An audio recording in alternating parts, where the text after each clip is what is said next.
Assalamualaikum warahmatullahi wabarakatuh. Bertemu kembali dengan sahabat-sahabat sekalian. Semoga selalu sehat dan bahagia. Kali ini kita membahas tentang asidosis laktat. Apakah Anda pernah dengar dengan asidosis laktat? Berikut penjelasannya.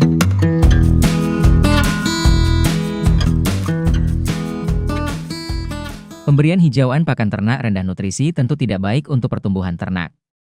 Sehingga perlu pakan tambahan untuk memenuhi kandungan nutrisi yang dibutuhkan ternak, seperti penambahan pakan penguat diantaranya pemberian konsentrat atau bisa juga pemberian leguminosa. Pemberian pakan penguat atau konsentrat pada ternak merupakan salah satu upaya untuk memenuhi kebutuhan nutrisi. Jika hanya mengandalkan pakan hijauan rendah nutrisi, tentu kebutuhan nutrisi ternak tidak terpenuhi. Apalagi pakan yang diberikan hanya jerami padi yang memiliki kandungan nutrisi yang sangat rendah, tentu tidak bisa memenuhi kebutuhan nutrisi ternak. Secara umum kandungan protein dari rumput-rumputan di daerah tropis masih di bawah standar kebutuhan ternak ruminansia yaitu di bawah 14%, sehingga protein perlu disumbang dari bahan pakan yang memiliki kandungan protein yang tinggi diantaranya konsentrat. Biasanya sebagian besar bahan baku konsentrat terdiri dari biji-bijian. Biji-bijian memiliki kandungan hidrat arang. Pemberian konsentrat atau bahan yang mengandung hidrat arang dengan jumlah yang sesuai tentu sangat baik. Namun pemberian konsentrat dengan jumlah persentase yang berlebihan terutama konsentrat yang terbuat dari biji-bijian dengan jumlah yang sangat tinggi dan terus-menerus bisa menjadi masalah. Masalah yang timbul yaitu beresiko terjadinya asidosis. Sehingga dalam pemberian pakan pada ternak ruminansia harus diatur kesesuaian antara hijauan pakan ternak atau HPT dan konsentrat terutama konsentrat yang banyak mengandung hidrat arang.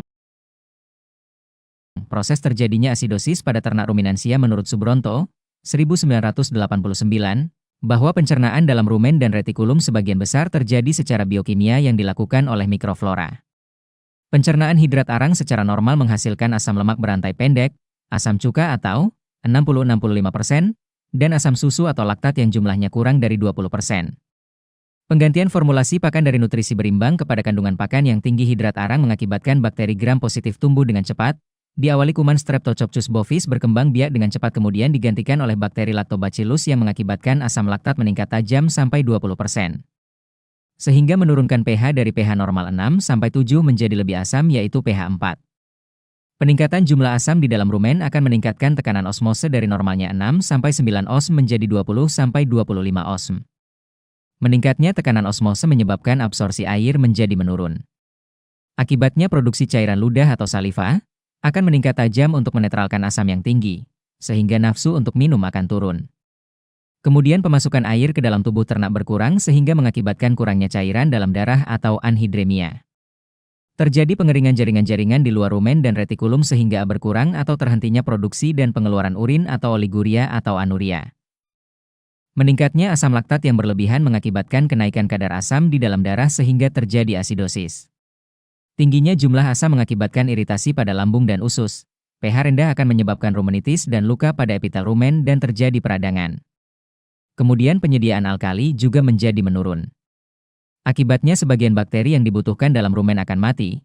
Begitu juga protozoa dan vitamin B1 juga menurun. Kekurangan cairan mengakibatkan rumen berisi ingesta yang kering. Kemudian terjadi penurunan aliran darah pada dinding rumen dan retikulum akibatnya sel-sel akan kekurangan gizi dan selaput lendir mengalami kematian. Ternak mengalami dehidrasi yang sangat tinggi ditandai dengan keringnya hidung, kulit dan bulu tampak kering dan mata terlihat masuk ke dalam. Feses yang keluar hanya sedikit, lunak, bercampur lendir dengan bau yang tajam. Asidosis ringan ditandai dengan diare. Hal ini terjadi karena iritasi selaput lendir usus oleh asam laktat.